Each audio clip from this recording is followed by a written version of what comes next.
میں آپ کی اجازت سے مفتیان اکرام سے ایک بات پوچھنا چاہوں گا بڑے ادب احترام کے ساتھ، کہ جیسے کہ آپ نے فرمایا کہ اگر کسی نے مذاق میں کہہ دیا ہے، یا فرض کیجئے کہ ڈرامے کی جو بات آئی کہ ڈرامے میں ریئل میاں بیوی ہیں لیکن انہوں نے ڈرامے میں ڈائیلاگ بولتے ہوئے طلاق کہا تو طلاق نافذ ہو جائے گی، جبکہ اس کی نیت یہ نہیں تھی.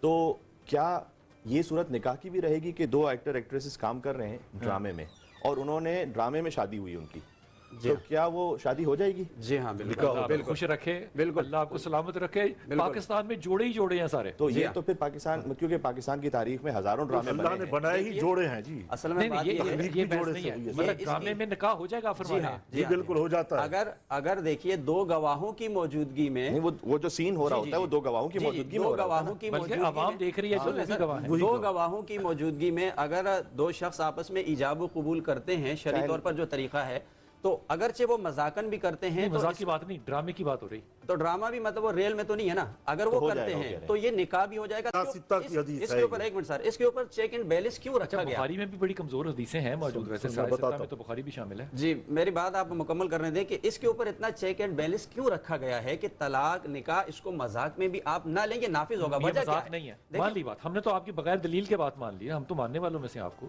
یہ مذاق میں نہیں ہے. اگر یہ مذاق نہیں ہے تو پھر تمام مسالک جو ہیں یہ الگ الگ کیوں اوپینین رکھتے ہیں اس کے بارے میں اپنا؟ نہیں یہ دیکھیں چاروں مسالک اس میں الگ الگ اوپینین نہیں رکھتے ہیں، طلاق کے معاملے میں بھی اور نکاح کے معاملے میں بھی.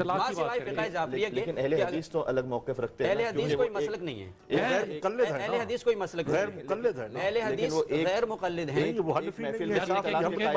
فقہ جعفریہ کے مطابق چونکہ وہ جس حدیث کا حوالہ دے رہے ہیں، ہمارے حدیث کا جو سلسلہ ہے، جو راویوں کا سلسلہ ہے، جو معتبر سلسلہ ہے، وہ اور طریق سے اور احناف کے اور طریق سے. تو بہرحال ہمارے یہاں پر آپ کا طریقہ امام زین العابدین، امام جعفر صادق، ان جعفر ابن محمد نے صادق. سر صرف طریق کا ہی مسئلہ ہوگا، باقی کوئی مسئلہ نہیں ہے. امام اعظم ابو حنیفہ کے جو پیر و مرشد ہیں وہ کون ہے؟ جی جی جی وہ امام جعفر جانتے ہیں نا، امام جعفر صادق علیہ السلام. امام جعفر صادق کی تو ہے. تو امام جعفر صادق علیہ السلام کے تمام اقوال کو انہوں نے اختیار نہیں کیا نا، تو اس لیے وہ طریقہ مختلف ہو گیا. امام جعفر صادق از امام محمد باقر از امام زین العابدین از امام حسین علیہ السلام از امام علی علیہ السلام اور ان رسول اللہ صلی اللہ علیہ وآلہ وسلم. فقہ جعفریہ میں ایک تو یہ ہے کہ طلاق کا ایک عربی صیغہ ہے. صیغہ سے مراد صیغہ مطلب اس کا کال ہے، اس کو کہنا پڑے گا. خود شوہر کو یا تو کہنا پڑے گا اگر اسے عربی آتی ہے، اگر اسے عربی نہیں آتی ہے تو کوئی ایسا اویلیبل ہے کہ جو اس کی جانب سے اس صیغے کو جاری کر سکے. جیسے نکاح کا بھی صیغہ عربی میں ہے، اسے خود بھی پڑھ سکتا ہے وہ، اگر نہیں پڑھ سکتا وہ دیکھ کے بھی پڑھ سکتا ہے. صیغے کا مطلب کیا ہوتا ہے؟ نیت ہے؟ نہیں، صیغے کا مطلب یہ ہوتا ہے کہ ایک فارمولا، ایک کوٹیشن، تو اسے یہ کہنا ہے اور اس پر وہ طلاق جاری ہوگی. اور یہ اس لیے کہنا ہے تاکہ اس کی نیت کے اوپر کوئی شک نہ رہ جائے کہ یہ یہی کرنا چاہتا ہے جو کہہ رہا ہے. ساتھ میں طلاق کے معاملے میں بھی فقہ جعفریہ کے مطابق 2 عادل گواہوں کی ضرورت ہے، اس کے بغیر نہیں. جی تو یہ ایک اضافی شرط ہے. بہرحال اللہ سبحانہ وتعالیٰ نے اسے اس طرح سے رکھا ہے کہ مشکل سے مشکل پروسیس سے ایک انسان گزرے سوچ سمجھ کر، آسان نہیں کرنا، کہ 2 عادل گواہ اس کے سامنے ہوں تب جا کے وہ طلاق کا صیغہ جاری کرے. اور بھی اس کی اگر وہ تنہائی میں کر دے، اگر وہ تنہائی میں کر دے تو وہ نافذ نہیں ہوگا. اسی طریقے سے اگر مذاق میں بول دے تو وہ نافذ نہیں ہوگا، چونکہ ہمارے وہ جو انما الاعمال بالنیات کی حدیث ہے وہ غالب ہے. یہاں بھی تو وہ حدیث ہے، بخاری کی حدیث ہے، وہ حدیث تو ہے، وہی تو حدیث ہم کہہ رہے ہیں بلال بھائی، اسی حدیث کی تو بات ہم کر رہے ہیں. حدیث تو پھر اس میں پوری انما الاعمال بالنیات پڑھ رہے ہیں نا، تلاوت کر رہے ہیں نا. ایک سیکنڈ.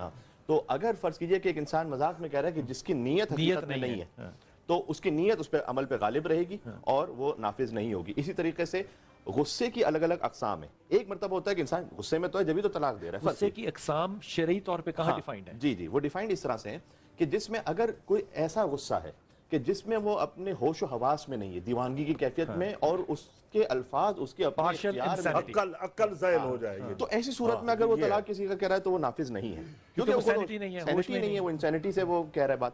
لیکن اگر ایک ایسا غصہ ہے کہ جو عام غصہ آ جاتا ہے اور لیکن اس کو سوچ سمجھ کے کہہ رہا ہے، اس سے ہی میں چاہے کہہ رہا ہوں لیکن اسے پتا ہے کہ میں کون سے الفاظ استعمال کر رہا ہوں، تو ایسی صورت میں پھر نافذ ہو جائے گا. لیکن اگر وہ 2 عادل گواہوں کے سامنے ہو، یہ نہیں کہ اگر تنہائی میں اس نے کہہ دیا تو یہ عادل گواہوں کا ہونا جو ہے یہ شرط ہے کہ وہ 2 بندے ایسے جو کہ عادل ہوں اور اس کے جاننے والے ہوں. ان کو جاننے والے ضروری نہیں، جاننے والے ضروری نہیں، لیکن عادل کا مطلب یہ ہوتا ہے کہ یہ دونوں عادل گواہ عورت بھی لے کر آ سکتی ہے.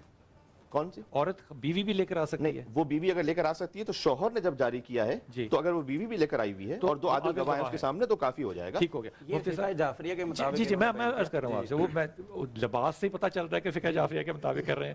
حضور اقدس، کیا نیت کا دار و مدار اعمال پر بھاری ہے یا اعمال کا ہونا بھاری ہے نیت پہ؟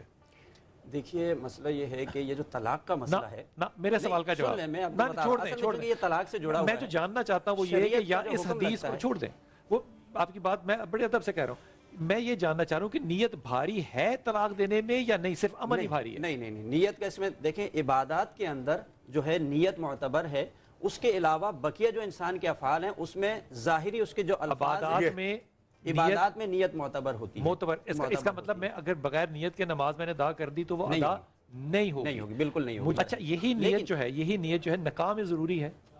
یہی نہیں، نکاح میں نہیں، نکاح میں ضروری اگر آپ نے کمال مطلب آپشن دے دی مجھے، میں نکاح کرتا رہوں دل میں نیت ہی نہ رکھوں؟ بالکل نہ رکھیں آپ، الفاظ سے اگر آپ نے اجابت یار نہیں ہنسنا، خدا کے واسطے یہ سنجیدہ مسئلہ ہے۔ نہیں میں آپ کو بتا رہا ہوں، یار صوفی صاحب ہنس رہے ہیں۔ نہیں